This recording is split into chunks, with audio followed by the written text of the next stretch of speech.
안녕하십니까. 오늘 또 참으로 좋은 날입니다. 하나님께서 평강으로 충만하게 하시기 바랍니다. 저는 오늘 희망의 대행진이라는 제목으로 여러분과 함께 은혜를 나누고자 합니다. 본문 말씀은 구약성경 열왕기하 7장 3절로 20절입니다. 우리가 성에 들어가자 할지라도 성중은 줄이니 우리가 거기서 죽을 것이요 여기 앉아있어도 죽을지라. 그런즉 우리가 가서 아람 군대에게 항복하자. 저희가 우리를 살려두면 살려니와 우리를 죽이면 죽을 따름이라고 아람진으로 가리하여 황혼에 일어나서 아람진가에 이르러 본즉 지금부터 약 2700~800년 전에 팔레스틴 북쪽에 위치한 이스라엘 나라의 사마리아 성을 아랍 군대가 완전히 포위하고 있었습니다. 이에 성중이 크게 줄여서 나귀 머리 하나에 은 80세겔이라고 했습니다. 나귀는 율법에 부정한 동물인데 그 머리 하나에 2~3만 원에 팔릴 정도면 그 성이 기근으로 물가구가 얼마나 심각했는가를 말해줍니다. 그뿐만 아니라 자식을 자기 생명보다 사랑하는 어머니들조차 내 아들을 내라, 우리가 오늘날 먹고 내일은 내 아들을 먹자며 우리가 드디어 내 아들을 삶아 먹었더니 이튿날 약속을 지키지 않았다고 서로 싸웠습니다. 그런데 적군은 한 치의 후퇴도 없이 이스라엘 백성들이 항복하기만 기다리고 있으니 세상에 이보다 더한 절망적인 상황도 있을까요? 바로 그런 중에 성문을 위해 4명의 문둥이가 성 사람들과 격리되어 응가하고 있었습니다. 그들은 물론 성 안으로 들어갈 수도 없는 신분이었지만 성은 줄이고 성 밖에 외딴 마을로 얻어먹으러 가려 해도 아람 군대가 격격히 싸고 있어서 진퇴양난이었습니다. 이때 4명의 문둥이는 의논 끝에 자리를 틀고 일어났습니다. 양식이 있는 곳은 아람 군대의 진영뿐인데 앉아서 중간이 생명을 걸고 적진으로 양식을 구하러 가겠다는 것입니다. 그런데 우리가 아람 군대에 있는 곳으로 가자. 그들이 우리를 살려주면 살 것이라. 이 얼마나 놀라운 결단입니까? 만약 그들이 스스로 낙심하여 천형의 문둥병자들이 앞으로 얼마나 더 살 것이라고 구차히 연명할 바에야 차라리 죽어버리자고 넷이서 목을 메었다면 그들은 모두 죽었을 것입니다.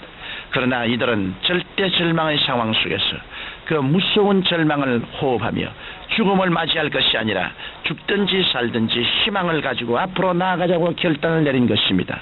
그리고 절대 절망 속에서 절대 희망을 간직한 사람은 이 네 문둥이 말고 또 한 사람 하나님의 종 엘리사가 있었습니다.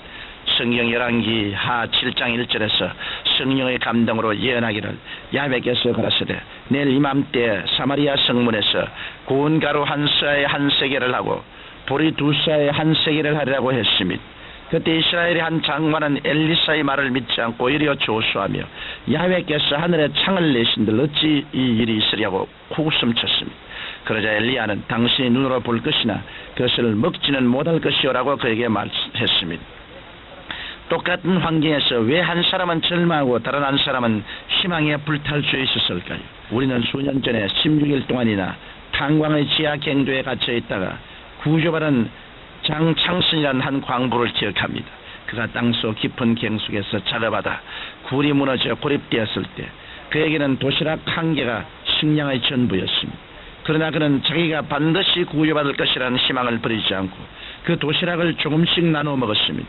나중에는 칠흑 같은 어둠 속에서 시간도 알 수 없는 채 오로지 희망만 붙잡고 호흡하다 기적적으로 구출을 받았던 것입니다. 오늘날 우리나라 실정을 보면 얼마나 절망적이고 낙심이 됩니까? 정치는 혼전을 거듭하고 경제는 강대국의 무역개방 압력에 길을 못 쓰고 사회는 폭력과 불의와 모순이 판을 치고 있습니다. 게다가 북한은 온갖 트집을 잡아 남북 통일을 지연하고 있는 것입니다. 그러나 이 네 문둥이의 희망찬 행정을 생각해 보십시다. 그리고 하나님의 종 엘리사의 절대 희망을 음미해 보십시오.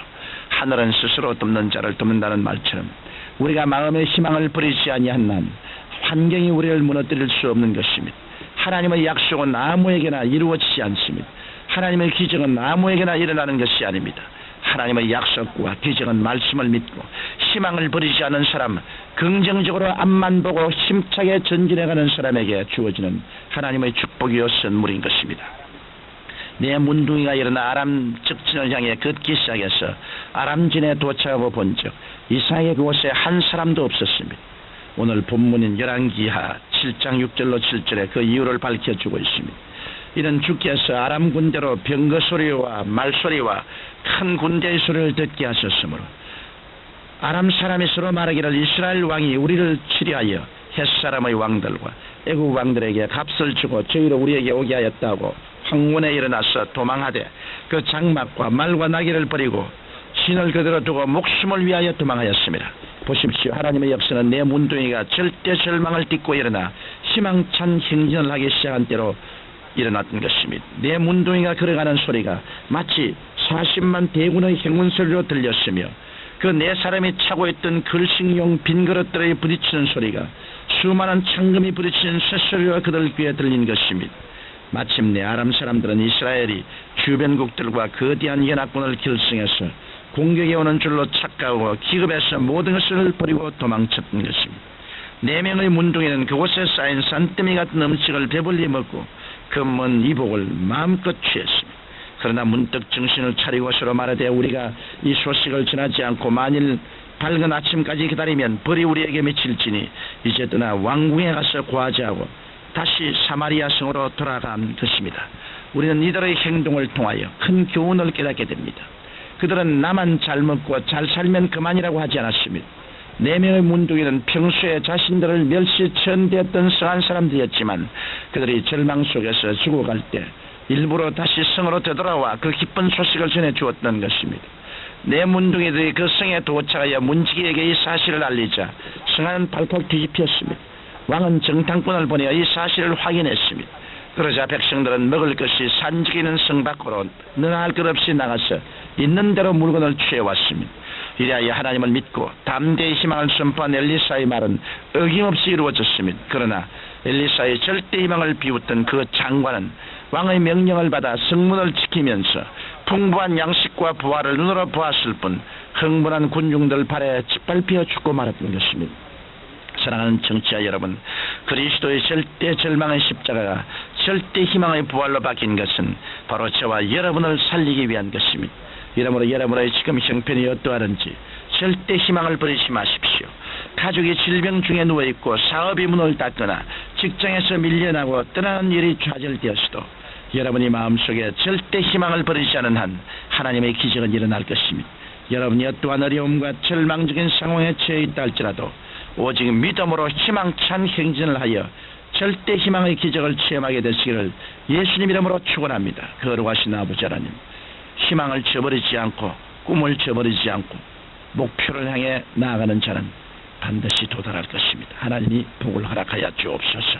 예수님 이름으로 기도드립니다. 아멘.